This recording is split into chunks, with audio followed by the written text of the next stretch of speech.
हरिवंश। श्री हरिवंश महाराज जी, आपके चरणों में कोटि कोटि प्रणाम।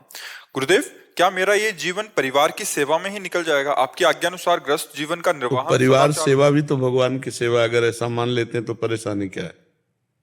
नाम जप करते हैं और भगवान की आराधना में घर में ठाकुर जी तो विराजमान हैं, और परिवार की सेवा को भगवान की सेवा मान लेते हैं, तो उसी से भगवत प्राप्ति हो जाएगी। कभी कभी वृंदावन आ गए, और कभी कभी ऐसा किया करो कि जैसे गृहस्थ में है, तो अगर हमारे पास 100 रुपये हैं, हम देखते हैं कि 95 रुपये हमारे गृहस्थ में खर्चा हो जाएंगे और 5 रुपये हम निकाल सकते हैं, तो उनको निकाल लेना चाहिए। एक कुछ जगह रखनी चाहिए, 5 रुपये निकाल के रख दिया 100 में। और जब कभी हम धाम आए तो संत सेवा, गौ सेवा, भगवत सेवा ये कर दी, तो गृहस्थी के द्वारा शोधन धन्य प्रथम गति जाकी।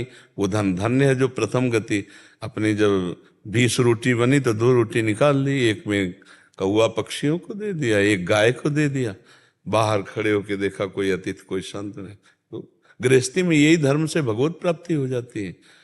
उससे कुछ निकाल लिया, और भाई इकट्ठे गृहस्थी में निकाल के लगाना हो तो धनी पुरुषों का कार्य है, लेकिन सबके पास ही अगर ऐसी सामर्थ्य ना हो तो 100 में 1 रुपया निकालता चला जाए तो एक दिन 100 रुपया हो जाएगा।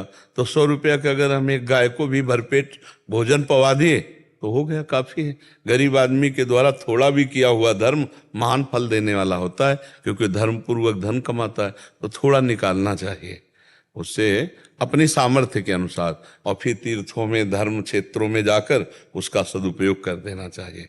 जैसे भोजन पवा दिया, किसी को वस्त्र दे दिए, ऐसे पशु पक्षियों को पवा दिया, तो उससे गृहस्थ धर्म में कुछ जैसे पापाचरण भी हो जाते हैं, तो उनका भी नाश हो जाता है।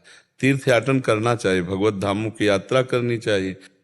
पहले ऐसा था कि चौथी अवस्था में सब त्याग कर वन चले जाते थे, अब वन रहे कहाँ गए? अब वो व्यवस्था थोड़ी रहेगी कि हम वनवास कर रहे हैं उस तरह का, कहीं नहीं रह गया। अरे कहीं नहीं रह गया। आप देखो जितने धर्म क्षेत्र हैं सब जगह बढ़िया VIP व्यवस्था वाले, अब वो थोड़ी रह गए कि पर्णकुटी छा करके उसमें ऐसे कहाँ रह सकते हो। तो हमें लगता है कि धर्म क्षेत्रों में कभी कभी चला जाए, 2-4 दिन रहे और अपने परिवार का पोषण करे, नाम जप करे, और 4 रोटी में से एक टुकड़ा भी निकाल कर किसी जीव को दे दे तो वही हो गया, बहुत है। गृहस्थी में ज़्यादा दान पुण्य की बात नहीं, अपने परिवार का पोषण करो, और जो 10 रुपया बचे तो वही गौ सेवा संत सेवा में लगा दे, हो गया। समझ पा रहे? हाँ, भागने की जरूरत नहीं, भगवान हर जगह है। गृहस्थी में पत्नी पुत्र में, माता पिता में, परिवार में भी तो भगवान है, और उनका पोषण करने की आपको जिम्मेवारी है। तो भगवान की सेवा छोड़कर भागो तो फिर वो बात नहीं है।